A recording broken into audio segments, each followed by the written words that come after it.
පියුමේ හංසමාලිට මං පැලෙන්න ආදරෙයි. ඉතින් මැච් දිනන පරිදි එක අපිට කන්ට්‍රෝල් කරන්න අමාරුයි. Settle down. That's a period of play.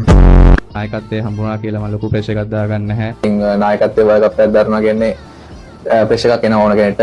Captaincy එක හම්බෙච්ච හින්දා ෆේල් වුණා කියලා කියන්න පුළුවන් ඉතින්. Well, it does the job this time. The ball stayed low and he's off.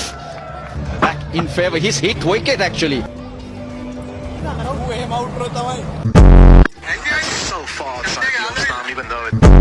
ඒ මම මෝඩ් එකේ ඉන්න ඕන. කලින් වගේම ෆෝම් එකේ හිටියේ නැති එක නෙමෙයි ලකුණු ලබා ගන්න නැති එකයි තිබ්බේ. Virat just scored 49th ODI ton just now.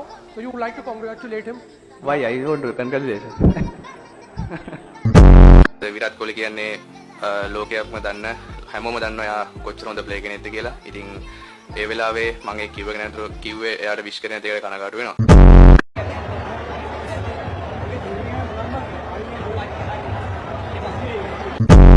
Cricket දන්න කට්ටිය දැන් හැමදේම කියන්නේ. ඉතින් දන්නේ නැති කට්ටිය මොනවක්වත් කියන්නේ නැහැ. ක්‍රිකට් දන්න කට්ටිය දන්නවා අපි කොහොමද සෙල්ලම් කරන්නේ කියලා.